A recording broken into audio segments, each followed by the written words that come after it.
In the past, celebrities were largely famous due to being an actor or a sports player. This, however, is changing.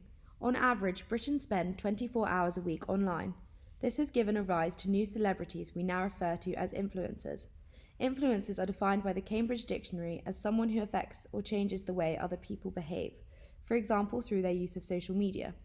In this video, we are going to show you how celebrities have evolved to create these new celebrities. How has being an actress affected your life? Well, I feel as though being in the public eye automatically opens you up to scrutiny. Of course, there are many people who think that you should constantly look perfect, but I think we all know that's just not possible.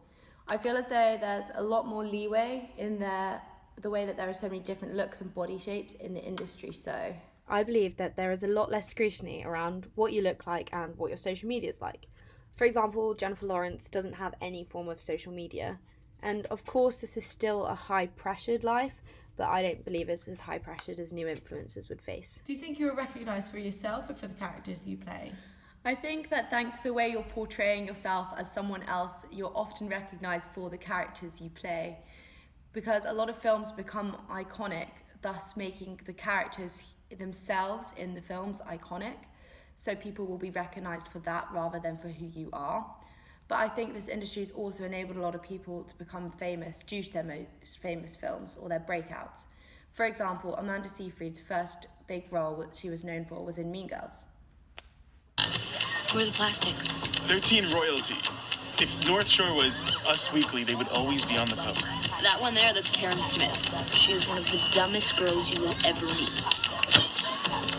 How hard is it to be in an environment where a finite few are recognised and many others are forgotten about? The pressures can be high in certain sectors of the industry, which I think would be the same for any business environment. I mean, I guess award ceremonies like the Oscars and the BAFTAs provide almost an elite club, you could say, where I would assume the pressures are extremely high, as you'd be constantly in the spotlight and people would be judging you not only for the roles you play. As an environment as well, I would say it used to be much more fast-paced than it is at the moment. Of course, it's a constantly moving industry, but I think now that there are so many other types of celebrities that have faster-paced industries, this can also be shown by how many people will now download their films online rather than buying a DVD copy. Use you for branding or another type of influencer? I think in the past they'd be very likely to use actors and actresses because they were the main type of celebrity, that was sports players. However, now I feel as though they're more likely to go to somebody like an Instagrammer who will constantly post and be like, try this, try that, and reality TV stars who can promote it wherever they are. Whereas actors, they may only use you if you're extremely famous or famous for something else. Models have been around for a while, but we want to know what being an influencer means to you.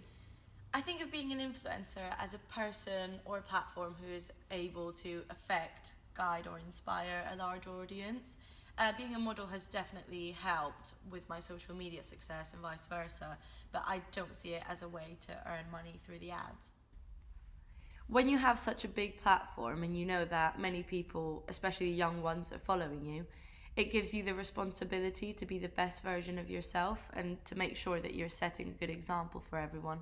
As a model, how do you define the term new celebrities? I don't think being a celebrity is about being in a movie, having a best-selling record or winning awards anymore. It's more about your personal life and how well you manage your posts, your ads, and most controversies. It's not a brand making someone famous because he appeared on that ad. It's now about that brand wanting to become more popular by reaching out to someone whose fame is already rising. How have you accumulated your follower count and why have they generated such a large following? Personally, I already had a fan base before social media because of my modelling. However, image is basically what my job revolves around. And a model is used in an ad as a person. Already. If the brand wants to reach out to a market segment of young females, they will want someone who they know is admired and followed by said audience. This strategy is called concentrated targeting or niche marketing, and most brands I work with, such as Estee Lauder or Balmain, use this type of strategy. The main issue with it is the high competition. However, it is useful to narrow down the segment. What other types of target market strategies do you know about or take part in? Well, segmentation is a division of the market into groups that are similar, meaningful, and clear. So one of the approaches may be the undifferentiated strategy, which mainly views the whole market as one whole order. The product would be something that everyone wants to use, for example, toothpaste. It does make it easier and it is cheaper to advertise. However, there is high competition. Then the last one is multi-segment, which chooses well-defined segments to then carry out different marketing strategies. What type of impact do you think models have on the younger audience? As a model, I'm hoping to make a good impact, especially on young girls, since they look up to us and we can have either a positive or a negative effect. I think I try to get involved with different campaigns and projects that will inform and open the eyes of my followers. Many other celebrities and influencers also use their platform to make a change. For example, in 2016, the Black Eyed Peas created the hashtag Where is the Love campaign against violence and shootings. A video doesn't stop these things from happening, but it was a successful way of advertising their campaign and to motivate people to donate money to help victims of violence and invest in education. Although they aren't a new form of celebrity, they still use their platform, music, in the same way that I believe influencers should. Hey guys, this is Sherry and welcome to my channel. Today we are going to talk about the social media stars. Do you have any questions to me? In my opinion, this is a world of internet celebrities, people who have a big following and are able to influence their followers into potentially making decisions. You can hire these people, they can help you to sell your products or service and build up your brand reputation. This is called influencer marketing. Also, as an influencer, he or she can speak for a group of people and lead a new trend. However, because of the characteristics, for instance, some social media stars often post a luxury brand or even make some anti-human marks, such unethical behavior. But social media stars have more good impact on teens. First, social media sites can help people to boost their self-confidence. They can engage and interact with people from all over the world, and they are introduced to different ideas and different ways of life, so that teens may find some like-minded people and they can. Hi guys, welcome back to my channel, Pursuit of a Lavish Life. I'm Jenna, and today I thought I'd be able to share with you some of my experiences as a lifestyle and travel blogger, and I thought it would be a great opportunity to answer some of your questions that you sent in a couple weeks ago. So in my experience with influential marketing, businesses have come to me to ask me to promote their products on social media, and they will pay me for it. These products are usually targeting a similar demographic to the followers that I have a relationship with and who really are invested in my brand and my site. A brand is a name, term, symbol, design, or combination thereof that identifies a seller's products and differentiates them from competitors' products. To become an iconic brand, you must focus on creating consumer meaning and experiences. As an influencer, I have my own brand that I have created through my blog and other social media platforms. I use these platforms for business, however, I also use it as an outlet for self-expression. We tell you all stories that help you find yourself, but also we share our lives with you so that we can gain your trust. Businesses are attracted by just how personal our brand is to us. They want us to use these personal connections and the personal relationships that we have built to connect with more people and to attract more consumers to their product or service. This links to the idea of relationship marketing. This is the idea where we are marketing for the consumer to try and meet their needs and their wants in order to gain their business. And it is through this trust that we are able to keep consumer loyalty within the business. Along with our brand and our large following, we can act as a discovery tool for businesses, as the path to purchase can take months when people are booking a trip or spending a lot of money on a product. Companies need influencers to promote their accommodation or their products in a more personal way to attract more consumers. These companies want their product to be promoted, so for instance, if it was an accommodation, they'll have me stay at a resort, they will give me an incredible experience, and they'll let me share this experience with you all, but also helps in your decision-making process to allow consumers to consider an idea or make them more aware of the idea that, yeah, they can actually go to this accommodation and experience something like this. Thank you so much for tuning in and listening to my channel.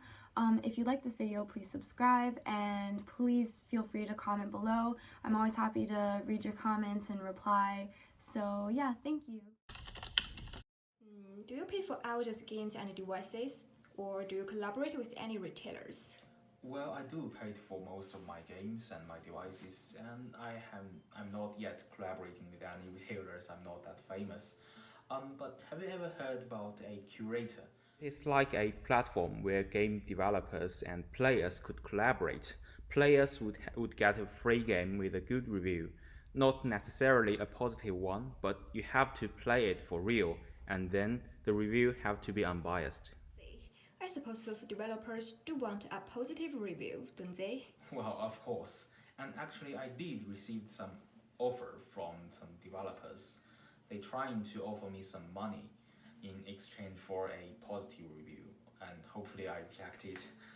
And I believe that video game YouTubers is also part of the marketing process, and I believe that it's an obligation for us to perform it ethically. Well, do you think it would make any influence on your followers? Well, yes, of course. As I said before, as a part of the marketing process, I believe that we would really make some big influence on our followers, which would be a consumer in for these video games. And for example, some famous video game streamers like PewDiePie and maybe Mr. King in China, they could be considered as a opinion leader, which could really make a big difference in customers' decision making.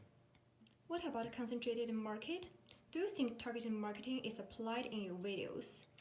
Well, of course. I would rather say that we, as video game YouTubers, I mean, we are not the one deciding the target. We are the one that being targeted. Our taste on video games would be identified by video game developers and developed by their products, their games. The world is in an ever-evolving state. Centuries ago, painters, musicians, and politicians were known as popular people. With the creation of the camera and the popularization of the cinema, actors stole the stage. However, recently, mobile phones have become the great new invention. Since then, a great majority of the population have had some type of social media or access to the internet. As a result, celebrities have again evolved. YouTubers, Instagrammers, and bloggers are the current obsession.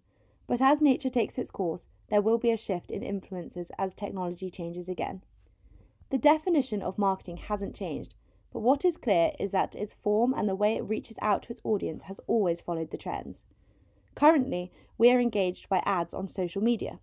But what will happen once technology offers us another form of entertainment? What will people become celebrities for? And if it is more easily possible to become famous, will the definition of a celebrity change?